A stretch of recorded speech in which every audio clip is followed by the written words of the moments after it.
അനുഗ്രഹീതമായ ഒരു നല്ല പ്രഭാതം കൂടെ കാണുവാൻ അനുവദിച്ച ദൈവത്തിന് നന്ദി നിറഞ്ഞ ഹൃദയത്തോടെ ഉള്ളിൻ്റെ ഉള്ളിൽ നിന്ന് നമുക്ക് നന്ദി പറയുവാൻ ഇന്ന് പകലിടയാകണം. നാം ആരാധിക്കുന്ന ദൈവം സർവജ്ഞാനമുള്ളവനാണെന്നുള്ള തിരിച്ചറിവ് നമുക്ക് വേണം. നമ്മുടെ ദൈവത്തിന് ഒന്നിനും കഴിയത്തില്ലെന്നോ അല്ലെങ്കിൽ നമ്മുടെ ദൈവം നമ്മുടെ പല കാര്യങ്ങളിലും കോംപ്രമൈസ് ചെയ്ത് പോകുന്ന ദൈവമാണെന്നൊന്നും ആരും ചിന്തിക്കരുത്. നമ്മെ നല്ലതുപോലെ അറിയുന്ന ദൈവം, നമ്മൾ ആരാധിക്കുന്ന, നമ്മൾ സേവിക്കുന്ന നമ്മുടെ ദൈവം സർവജ്ഞാനിയാണ്. ആ സർവജ്ഞാനത്തിൻ്റെയും ഉറവിടമായ ദൈവത്തെ ഇന്നു പകൽ ഭയപ്പെട്ടു വേണം ജീവിക്കുവാൻ. കാരണം വേദപുസ്തകത്തിൽ സങ്കീർത്തനങ്ങളുടെ പുസ്തകം 139 അധ്യായം,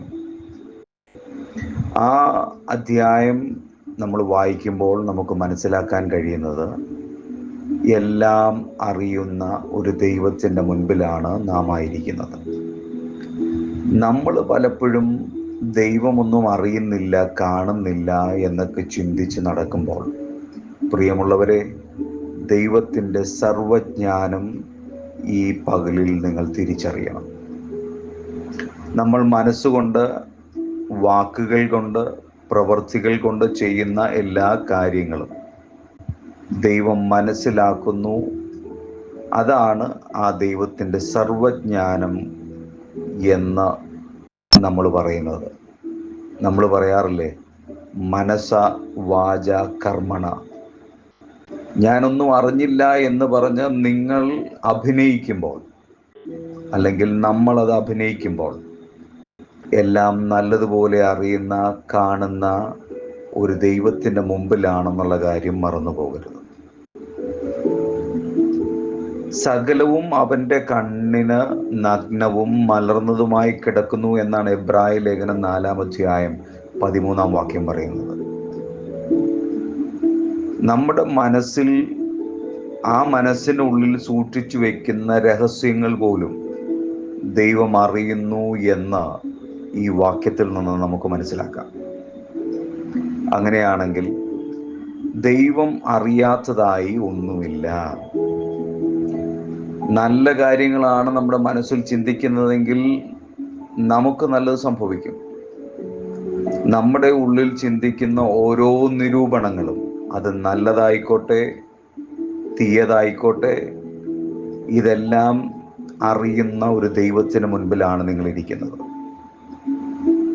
അതുകൊണ്ട് നമ്മുടെ ഉള്ളിൽ സൂക്ഷിച്ചു വെക്കുന്ന രഹസ്യങ്ങൾ പോലും ദൈവം അറിയുന്നു എന്ന് പറയുമ്പോൾ, ദൈവത്തിൻ്റെ സർവജ്ഞാനത്തിന് മുമ്പിൽ നമ്മുടെ ഈ ചെറിയ ജ്ഞാനവും ചിന്തയും ഒക്കെ എത്ര പരിമിതമാണെന്ന് ഇന്ന് പകലിൽ ഒന്ന് തിരിച്ചറിഞ്ഞാൽ നല്ലതാണ്.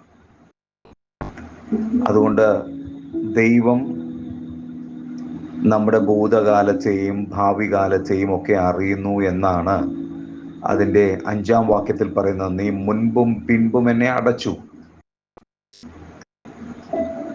ദൈവത്തിൻ്റെ ജ്ഞാനമൊന്നും നമുക്ക് തിരിച്ചറിയാനുള്ള ഒരു പെർസെൻറ്റേജ് പോലും കൃപ നമുക്കില്ല എന്ന് തിരിച്ചറിയണം. അതുകൊണ്ട് പ്രിയമുള്ളവരെ, ആത്മീയ ജീവിതത്തിൽ നമ്മുടെ അഭിനയങ്ങളെ നിർത്താം. ഞാൻ വലിയ ദൈവഭക്തനാണ്, ഭക്തയാണെന്നൊക്കെ പറഞ്ഞ് ഉള്ളും മനസ്സും ഹൃദയവുമൊക്കെ കഠിനമാക്കി നമ്മൾ പുറമേ വലിയ അഭിനയം കാണിക്കുമ്പോൾ, സർവജ്ഞാനിയായ ദൈവത്തിൻ്റെ മുൻപിലാണ് ഇതെല്ലാം ചെയ്യുന്നത് എന്ന് മറന്നു പോകരുത്. അതുകൊണ്ട് നമ്മുടെ ഹൃദയം, നമ്മുടെ മനസ്സ് ഒരു തുറന്ന പുസ്തകം പോലെ, ദൈവത്തിൻ്റെ സന്നിധിയിൽ ഒരു തുറന്ന പുസ്തകം പോലെ ഇന്ന് പകലിൽ നമുക്കൊന്ന് ഒരുക്കി കൊടുക്കാൻ തയ്യാറായാൽ ദൈവിക നന്മകൾ നമ്മുടെ ജീവിതത്തിൽ വന്ന് കയറുവാനിടയായിത്തീരും. അതുകൊണ്ട് നമ്മളായിട്ട് നമ്മുടെ നന്മകളെ തടയരുത്. എല്ലാം അറിയുന്ന ദൈവത്തിൻ്റെ സന്നിധിയിലേക്ക് ഇന്നു പകലിൽ നമ്മളെ ഒന്ന് സമർപ്പിക്കാം. ഈ ദിവസം നമുക്കതിനായിട്ട് ഒരുക്കി തരുമ്പോൾ നമ്മളെ തന്നെ ശുദ്ധീകരിക്കുന്ന ഒരു ദിവസമായി മാറട്ടെ. നമ്മളെ തന്നെ, നമ്മുടെ ഹൃദയങ്ങളെ ഒഴിപ്പിക്കുന്ന ഒരു ദിവസമായി ഇന്ന് പകൽ മാറട്ടെ എന്ന് ആത്മാർത്ഥമായി ആഗ്രഹിക്കുന്നു.